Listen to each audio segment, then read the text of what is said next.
Então vamos começar o terceiro vídeo.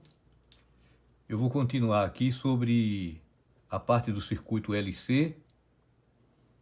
Então vamos resolver o circuito LC matematicamente, que na última aula a gente fez só qualitativamente, e depois vamos resolver o circuito LRC. Então na aula passada a gente viu o circuito LC, você tem um capacitor e uma indutância. Então uma coisa importante aqui desse circuito é que, como ele não tem resistência, então ele não dissipa energia, então a energia se conserva. Inicialmente o capacitor está todo carregado e não tem corrente, né? Essa é a condição inicial. Então quer dizer que a energia está toda no campo elétrico. Aí as cargas vão saindo do positivo para o negativo, né? Quando se liga, a lei de Coulomb seria a primeira equação. Então começa a ter corrente e começa a aparecer o campo magnético. Então diminui as cargas que estão aqui, né? A corrente aqui é a variação das cargas. Então I é o dQ/dt. Então a energia fica distribuída entre energia elétrica e energia magnética, vai mudando gradualmente, até que a corrente fica máxima.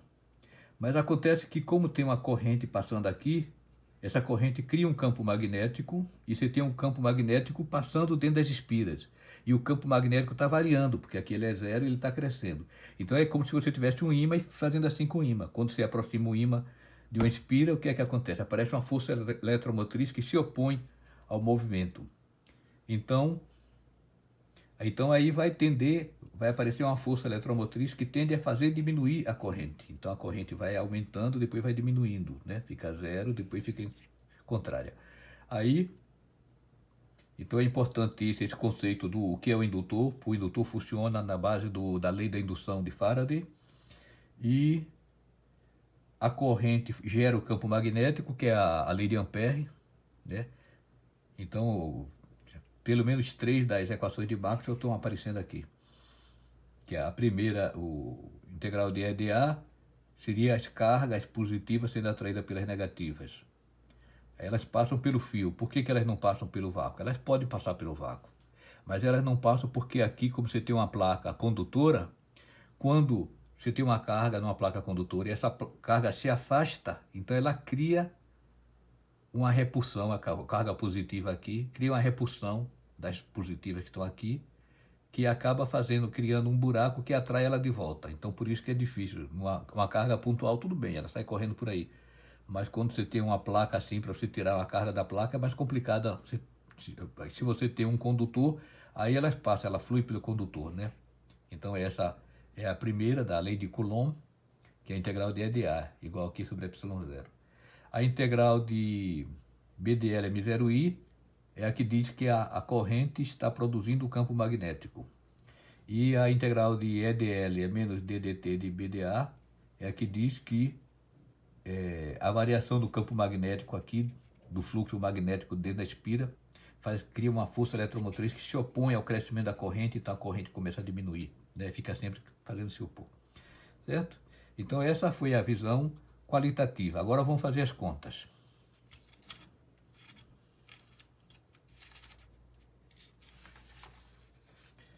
Então a 9.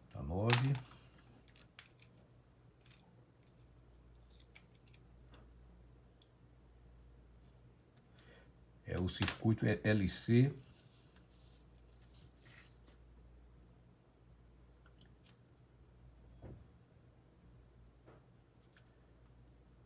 quantitativo.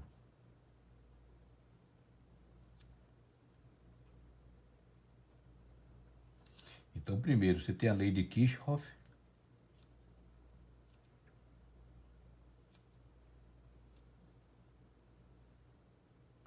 que é o potencial no indutor mais o potencial no capacitor, igual a zero, porque não tem fonte, né? Aí depois, segundo passo, você substitui o VL é L d dt e o VC é Q sobre C, igual a zero. Mas acontece que o I e o Q não são independentes. O I, a corrente, vem das cargas que estão saindo do capacitor. Então o I, o terceiro passo é que o I é dQ dt. Então daqui você chega do quarto, que é substituir na equação, fica L d2q dt2 mais Q sobre C igual a zero. Aí eu vou escrever assim. A derivada segunda de Q com relação a T ao quadrado é igual a menos Q sobre LC.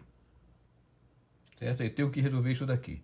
Então tem um processo que muita gente aprende em cálculo, que quem não aprende eu vou ensinar logo em seguida, para resolver essa equação.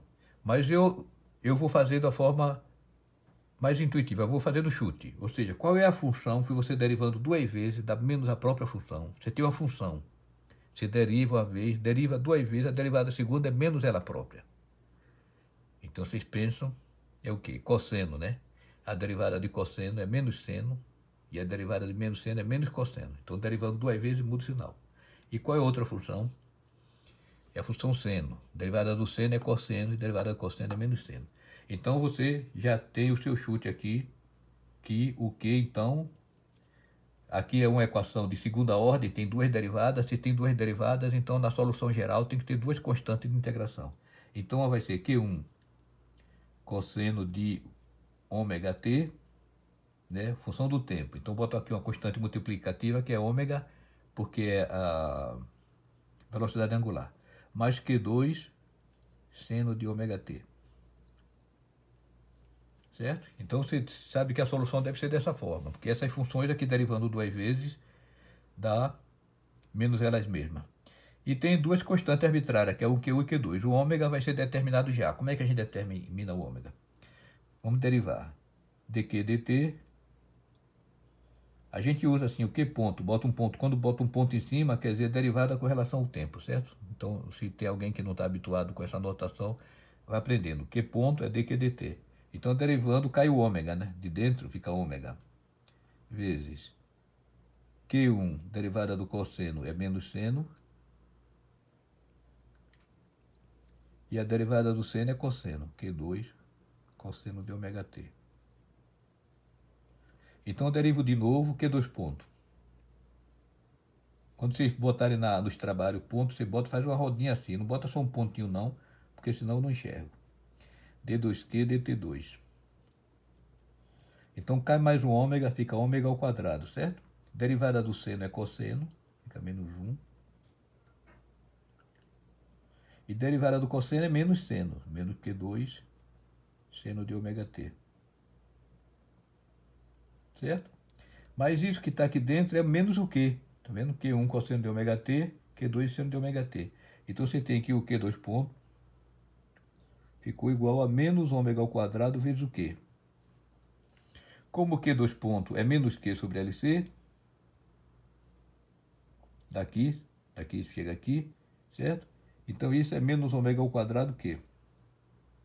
Daqui eu concluo que o ômega ao quadrado é igual a 1 sobre LC. Então a frequência com que ele vai oscilar, ômega, é igual a 1 sobre raiz de LC. Certo? Então achei a solução. O ômega ficou determinado, né? O ômega ficou determinado aqui, mas o Q1 e o Q2 continuam livres. Então a solução ficou assim, que Q, a solução.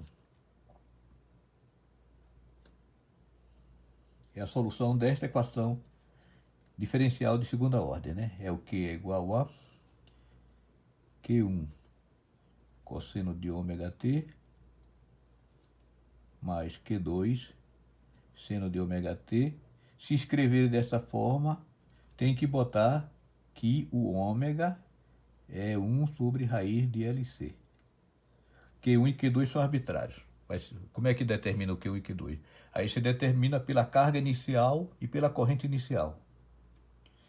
Isso aqui tem uma forma mais compacta de escrever isso, que é o seguinte, ou Q igual a carga máxima vezes o cosseno de ômega t mais delta.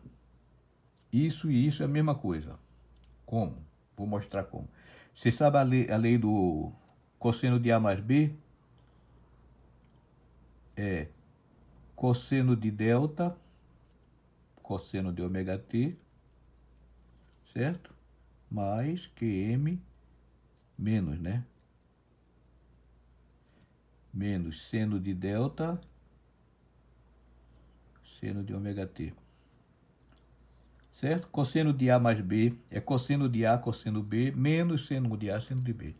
Então, isso daqui, se eu chamar de Q1, fica igual ao que está aqui. E esse menos QM seno de ΔT eu chamo de Q2. Então, você vê, né? O delta é arbitrário, o QM é arbitrário. Eu tenho duas constantes arbitrárias aqui. Aqui eu tenho duas também. Então, você vê que é duas maneiras distintas de escrever a mesma coisa. Esta aqui é melhor.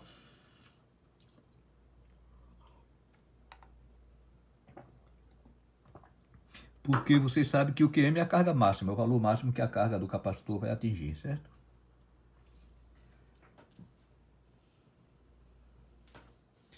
Então essa aqui é a solução do problema, como a gente viu, né? Realmente fica oscilando, né? A carga fica oscilando. Aqui. A carga do capacitor fica variando, oscilando com o tempo, né? Tá máxima aqui, vai diminuindo, fica zero, depois fica negativa, toda negativa, depois fica zero e fica girando, né? Então, matematicamente, essa é a solução que corresponde ao que a gente esperava intuitivamente. Aí, trabalhando essa equação aqui agora, essa equação aqui, L D2Q dt2 igual a menos Q sobre C, essa equação é similar à equação do oscilador harmônico. Você tem a equação do oscilador harmônico, é M d2x dt2, né? Aqui a derivada segunda da posição é a aceleração, né? A derivada primeira velocidade e a segunda aceleração. Então aqui é MA, que é a força, é igual a menos KX. Então essa equação é análoga a esta. Matematicamente as duas são iguais, porque M é uma constante e K é uma constante. Então você vê que o M corresponde ao L. Vou botar aqui analogia eletromecânica.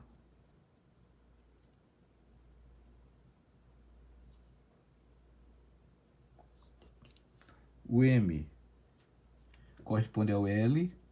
A carga, vou botar o K. O K corresponde a 1 sobre C, que é constante. E a carga, não, aqui tem que ser o X, né? Que é a parte mecânica. X corresponde à carga. Certo? Por que o M corresponde ao L? Porque a massa é uma coisa que se opõe à variação da velocidade. Se você tem uma mesa bem pesada, você vai empurrar, então você tem que botar muita força, porque a massa é grande, então para que ela ganhe velocidade é difícil. Se a massa for pequena, ela ganha velocidade fácil, entendeu? Então, o indutor também é a mesma coisa.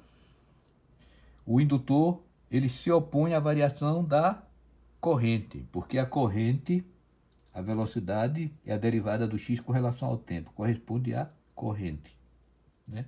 E a aceleração corresponde ao di dt. Certo? Então, assim como a massa se opõe à variação da velocidade, o indutor se opõe à variação da corrente. Quando a corrente varia, ela faz com que o campo magnético que passa no solenoide varie, aí a variação cria uma força eletromotriz que se opõe a essa variação.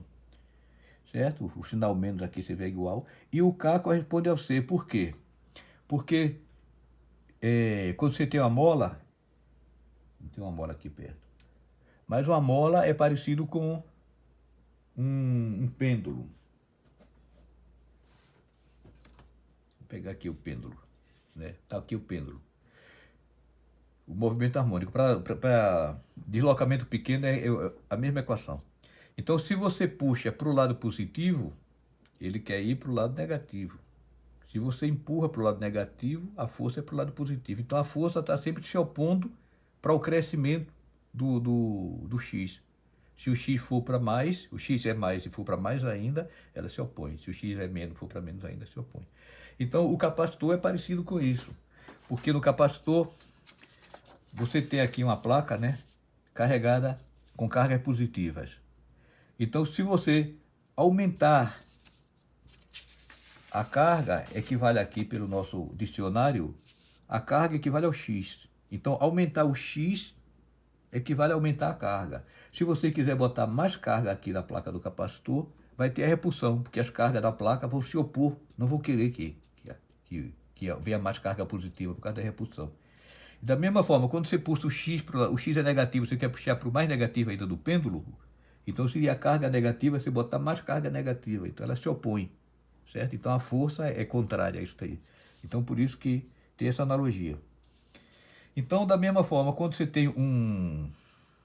Qual é a frequência do sistema massa-mola? O ômega é raiz de K sobre M. Certo? O ômega é raiz de K sobre M. Então, vamos usar o nosso glossário aqui, ômega. O K corresponde a quê? 1 sobre C. E o M corresponde a L. L. Então, aqui, ó. Ômega igual a 1 sobre raiz de LC, entendeu? Então, sai por analogia. Aí, a energia. Energia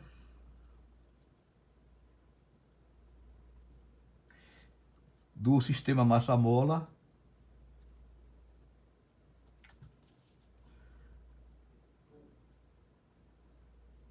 é a energia total, né? Você tem a energia cinética, que é mv2 sobre 2, e a energia potencial, que é o kx2 sobre 2. Energia da mola, certo?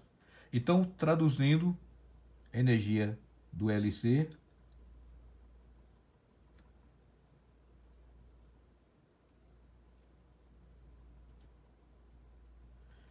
vai ser, aí traduzido pelo dicionário, onde tem M você bota o L, onde tem V fica I ao quadrado sobre 2. Onde tem K você bota aí 1 sobre C, onde tem X bota Q ao quadrado sobre 2C, certo? Então aqui é o que? A energia do indutor mais a energia do capacitor, né? Então a energia total é igual à energia do indutor mais a energia do capacitor. Se você olhar aqui, o I é a derivada, né? Você tem aqui o Q, vamos ver se cabe no cantinho. Q é Qm cosseno de ômega t mais delta. O I é a derivada, então fica menos ômega Qm seno de ômega t mais delta. Então a energia total vai ser 1 sobre 2, L vezes I ao quadrado, fica ômega ao quadrado, Qm ao quadrado, seno ao quadrado, não vou botar não, vou botar assim, mais Q ao quadrado, que é Qm, tem uma muriçoca picando minha orelha, Qm ao quadrado, cosseno ao quadrado, sobre 2C, certo? Mas ômega ao quadrado é 1 sobre LC. Vou ter que virar a folha.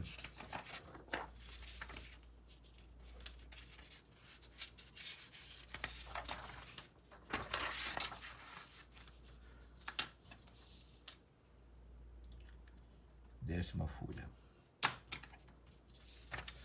Então veja bem. Mais ômega ao quadrado vezes L é igual a L vezes 1 sobre LC, igual a 1 sobre C. Aqui o 2, esse 2 não tem, porque o 2 já está aqui fora, eu botei evidência. Então você tem que a energia total é igual a meio de L ômega ao quadrado é 1 sobre C, fica Qm ao quadrado sobre C, seno ao quadrado, mais Qm ao quadrado máximo sobre C, cosseno ao quadrado. Seno ao quadrado mais cosseno ao quadrado dá 1, que é igual a carga máxima sobre 2C. Ou seja, a carga máxima sobre 2C é a energia máxima que o capacitor tem, certo? Então, vendo U, a energia máxima pode ser escrita de duas formas. É aqui, quando o capacitor está totalmente carregado, então vai ser a Q ao quadrado sobre 2C, ou então quando o indutor está totalmente carregado, que vai ser L vezes a corrente máxima sobre 2, né? Isso aí.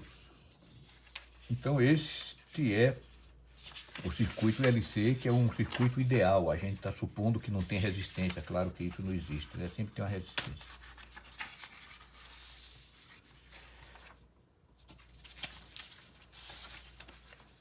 Então aí ficaria oscilando indefinidamente. Agora veja bem, na verdade você vai ter a resistência.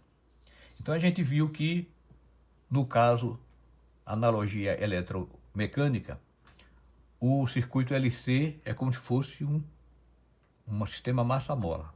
E se você colocar agora a resistência no LC, equivale a botar o que no sistema massa-mola? Então pense bem, quer dizer, a resistência o que é que faz? A resistência dissipa energia. O que é que dissipa energia no sistema massa-mola? É o atrito, né? Então, equivale a você pegar o pêndulo agora e você considera que o pêndulo tem atrito. Então você está com o seu pêndulo aqui, aí eu solto ele aqui, ele oscila, né? Mas acaba parando, quer dizer, ele não vai ficar oscilando com amplitude constante, como a gente viu agora no circuito LC. Ele vai oscilar, mas a resistência vai fazer com que ele acabe parando. Então vamos resolver. Agora o circuito LRC, eu vou resolver mesmo como manda o figurino.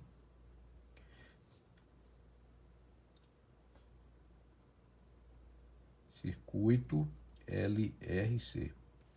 Então é assim, você tem um capacitor, você tem a resistência e você tem um indutor.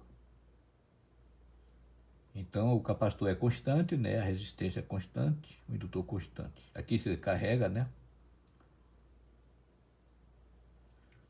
Está carregado, aí começa a rodar a corrente aí. Então a gente quer saber como é que essa corrente vai variar com o tempo. Geralmente a gente está interessado mais na corrente do que na carga do capacitor, né? Então aqui está ligado, está fechado o circuito. Certo? Então isso daqui é normal. Se você tem uma bateria, a bateria não, você tem duas placas carregadas como capacitor, e você puxa um fio ligando uma na outra assim, você tem um indutor porque você tem pelo menos uma espira que é a volta que o fio deu. E resistência você sempre tem, você tem a resistência do fio. Então esse circuito é uma coisa bem normal, é bem real, né? O que acontece muito. Então, primeiro passo, aí você vai para a lei de Kirchhoff.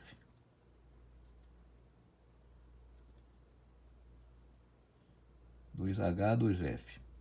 Que o potencial no indutor mais o potencial no resistor, mais o potencial do capacitor é zero, porque eu estou considerando sem fonte, porque eu estou fazendo uma coisa bem simples, né? Para ver para vocês, não estou explicando coisas complicadas da física, não, estou dando o fundamental.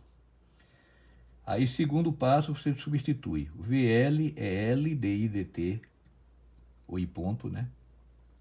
VR é RI e VC é o Q sobre C, igual a zero. E agora o terceiro passo faz o quê?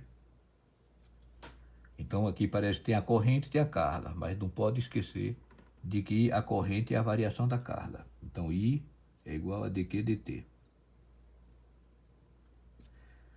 Então eu posso substituir tudo que é I aqui por Q, iria ficar uma equação em Q. Mas acontece que eu estou mais interessado em achar o I. Então o que é que eu vou fazer? Eu vou derivar essa equação aqui para achar o I e não o Q. Se eu pedir para achar o Q, você faz as contas, você substitui tudo em termos de Q. Mas normalmente a gente quer achar o I. Então derivando vai ficar L, I, dois pontos, né, que é a derivada segunda. Mais R, I ponto, mais derivada da carga é o I. I sobre C igual a zero. Certo?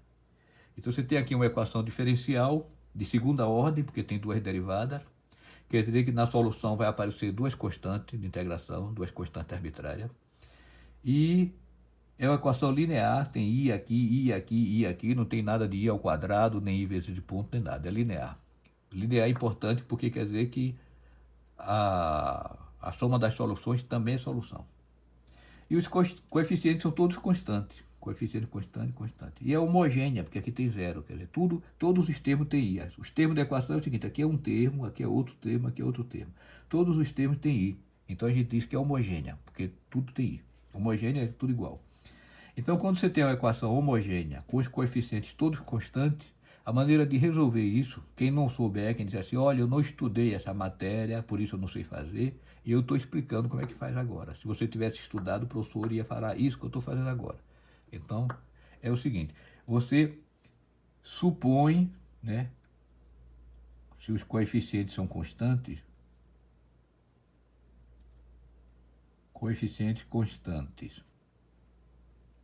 linear e homogênea,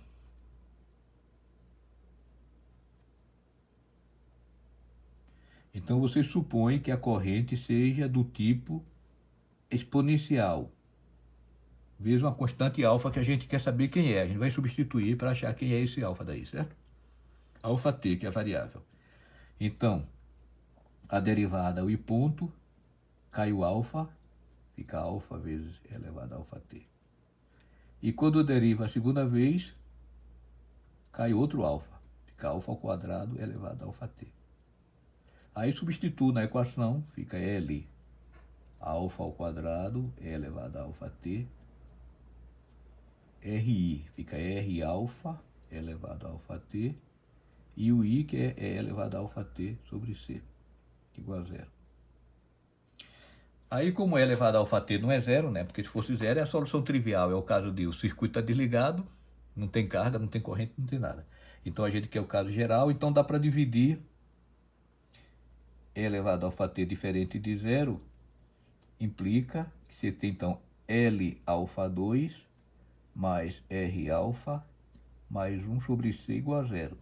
Então você tem uma equação do segundo grau aqui para achar o alfa, né? O alfa vem daqui, né? Que a gente sabe que equações desse tipo com coeficiente constante, a solução é tipo exponencial. Aí você substitui. Então o alfa está aqui, substituindo, usa a báscara, né? Então o alfa é igual a menos b, que é menos r, mais ou menos raiz quadrada de b2, que é r ao quadrado, menos 4ac. 4a e o c é 1 sobre c. Dividido por 2 vezes a. Por 2a, que é o 2l. Tá? Aí para ficar mais bonitinho eu vou botar assim. Menos r sobre 2l, mais ou menos. Aí esse 2l eu vou botar dentro da raiz. Então fica ao quadrado, fica r sobre 2l, tudo ao quadrado. E aqui fica 4L2, então entrando 1 sobre 4L2 vai ficar 1 sobre LC. Tá?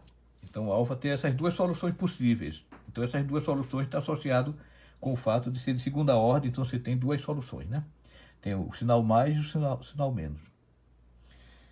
Então eu vou escrever isso assim, que alfa é igual a menos R sobre 2L, mais ou menos raiz. Essa raiz daqui é o que está aqui, né? Eu vou botar raiz para eu não botar no exponencial esse trambolho todo. Então, o I fica...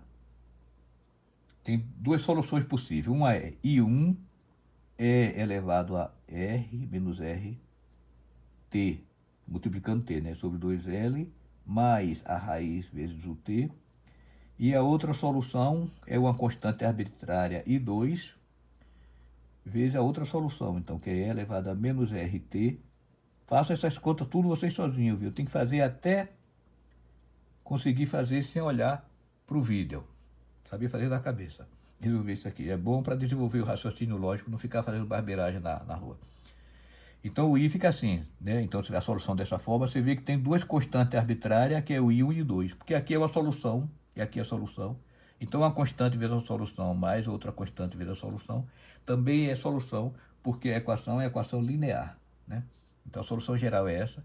Só que aqui está uma forma meia feia, vamos ajeitar. Então o I tem esse aqui, eu boto exponencial, vou botar em evidência, menos RT sobre 2L, vezes I1 vezes E elevado a mais a raiz de T, a raiz é essa raiz aqui, mais I2 vezes E elevado a menos a raiz de T. Certo? Mas a gente sabe que a solução vai ser uma solução que nem o pêndulo com atrito, né? Ou seja, a gente espera que a solução seja uma solução oscilatória, né? E que vai parando, amortecida. É um sistema oscilatório amortecido. Então aqui a gente não está vendo nada de oscilatório. Para oscilar teria que aparecer seno e cosseno, certo? Então aqui vou fazer uma passagenzinha que os alunos ficam de cabelo arrepiado, porque eles não conseguem entender como é que sacaram isso, mas geralmente quando se fica fazendo muitas contas, você acaba descobrindo macetes, né? Isso é normal da pesquisa, da ciência. Então o macete é o seguinte. Primeiro, essa raiz daqui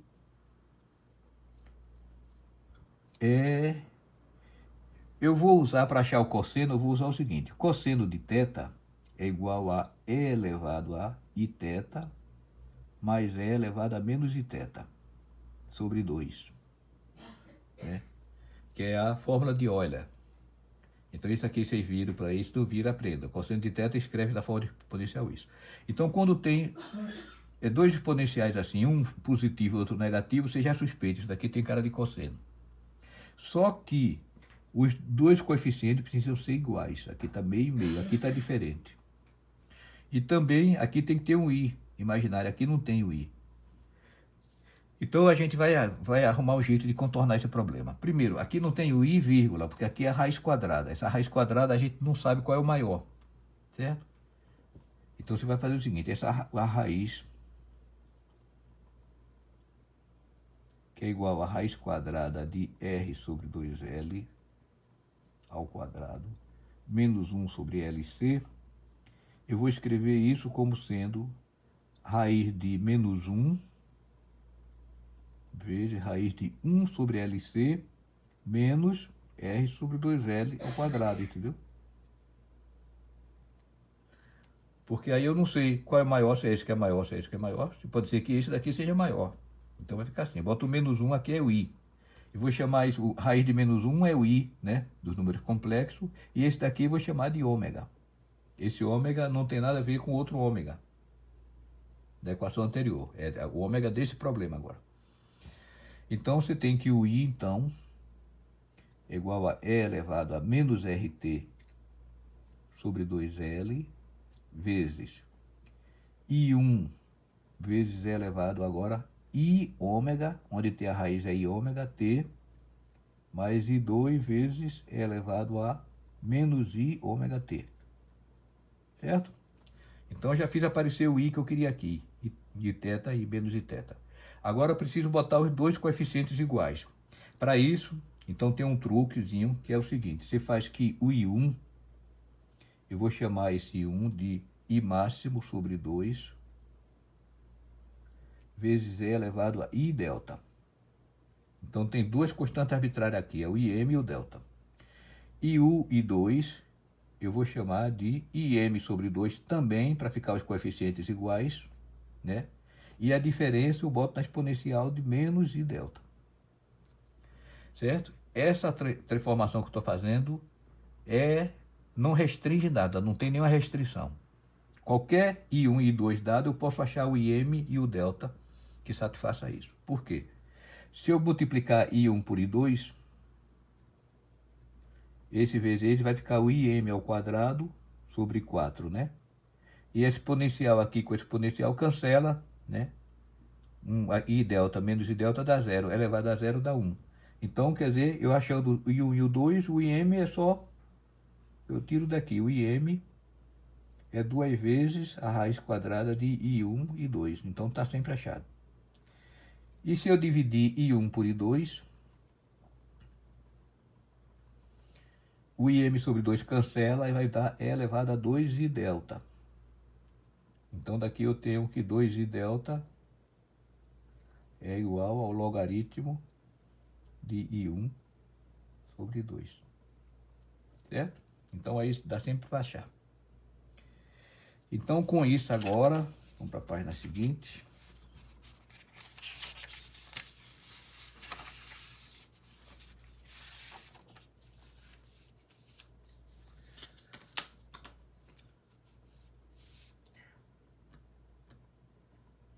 Página 11.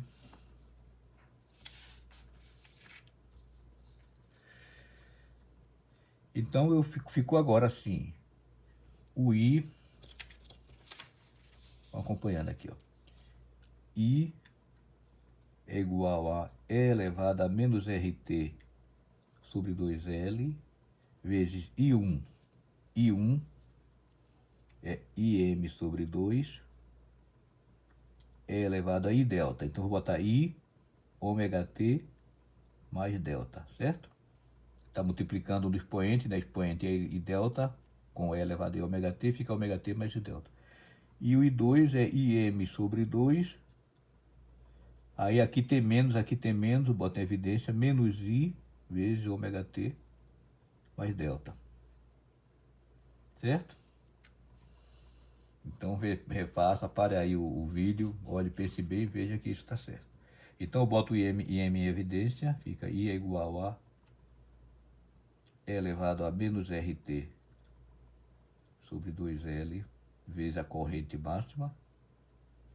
E aqui, nos parênteses, fica E elevado a I ômega T mais delta mais E elevado a menos I ômega T mais delta sobre 2. Isso daqui, ó, comparando aqui este com esse, isso daqui é o cosseno, certo? Então, o I é igual a I máximo é elevado a menos RT sobre 2L cosseno de ômega T mais delta, certo? Então, aqui é a solução do circuito RLC.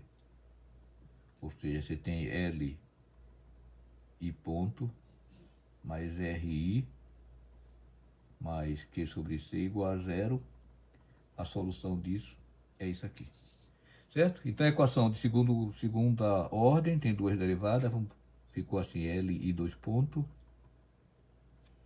mais RI ponto mais I sobre C igual a zero, né? Essa aqui. Então, a equação de segunda ordem, você tem duas derivadas, e aqui você tem duas constantes arbitrárias. Um é o delta e o outro é o IM. Eles dois são arbitrários. Agora, o ômega não. O ômega foi definido, apareceu aqui, ó. O ômega está aqui, tá vendo?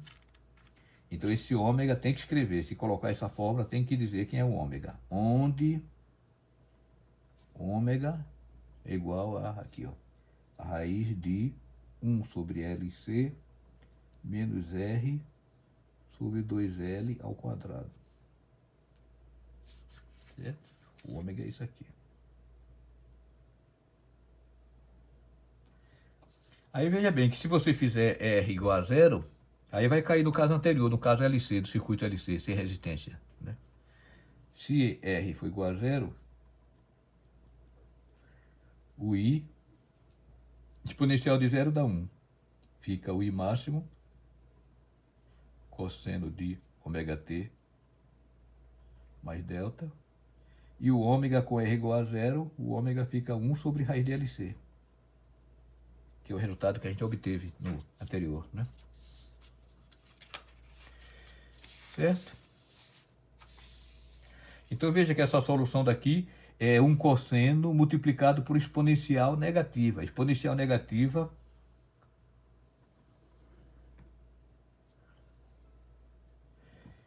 então aqui é o sistema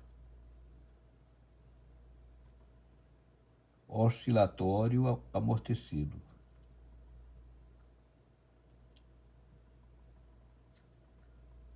Amortecido.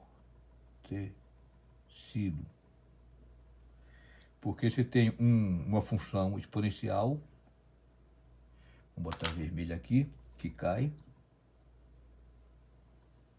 Caindo exponencialmente, vai caindo, vai se aproximando do zero, né?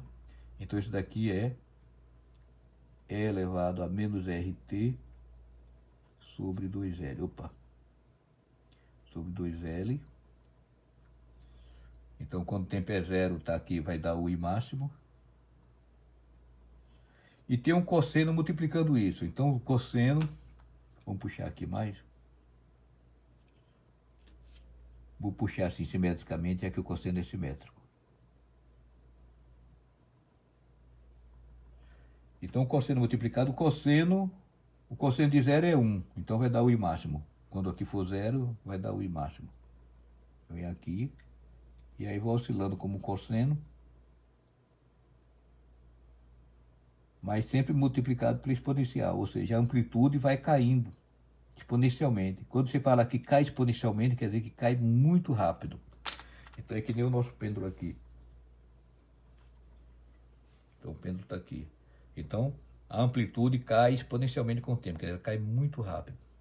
Já parou, tá vendo? Então é isso. Oscila e cai. Então aí se oscila ou não vai depender, né? Pode ser que ela nem oscile, porque se você tem o pêndulo e o pêndulo tiver um atrito forte demais, por exemplo, se eu botar o pêndulo para oscilar aqui, vou tirar o papel aqui. Então o atrito aqui com a mesa é muito grande. Eu boto ele para oscilar, eu boto ele aqui, ele escorrega e já para. Ele não chega nem a oscilar. O atrito para ele, certo? Então se a resistência for muito grande, a resistência pode chegar no valor que iguale a isso daqui, dá zero. Se a frequência, se o ômega dá zero, então isso aqui não é função do tempo. O ômega é zero, certo? Então vai só cair exponencialmente, não vai ter oscilação nenhuma. Se o ômega for, se a resistência for maior ainda, isso daqui fica imaginário. Então imaginário não vai dar essa função. Então vai ser esse caso daqui se 1 sobre LC for maior do que R sobre 2L ao quadrado. Ou seja, se a resistência for pequena. Então, em física, quando você fala uma coisa grande ou pequena, você tem que falar com relação a quê, certo? Então, se a resistência for pequena, pequena com relação a quê? Então, o seu critério de avaliação é isso aqui, você compara esse valor. Né? Se isso for maior que isso, então a resistência é pequena, então ele oscila. Mas se a resistência for igual ou maior que isso, ele não oscila mais. Então, a gente vai ver isso no próximo vídeo. Por exemplo, quando você fala assim, a distância daqui até Feira de Santana é uma distância grande. Então é grande em comparação com o quê? Se você comparar com a distância atômica, é praticamente infinito. Agora, se comparar com o sistema solar, é praticamente nada. Então, sempre tem que ter um parâmetro para comparar, para dizer se as coisas são grandes ou pequenas. Certo? Então, a gente viu hoje o circuito LC, aprendeu a fazer as contas do LC. Eu quero que você faça o seguinte, você resolva agora o circuito LC com essas contas que eu fiz. Você colocando do mesmo jeito, você supondo que a solução é o exponencial. Cadê?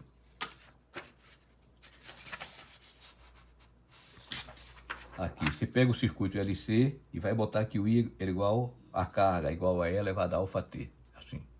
Aí substitui, faz todas as contas com o mesmo rigor como eu fiz aqui, para chegar no mesmo resultado, né?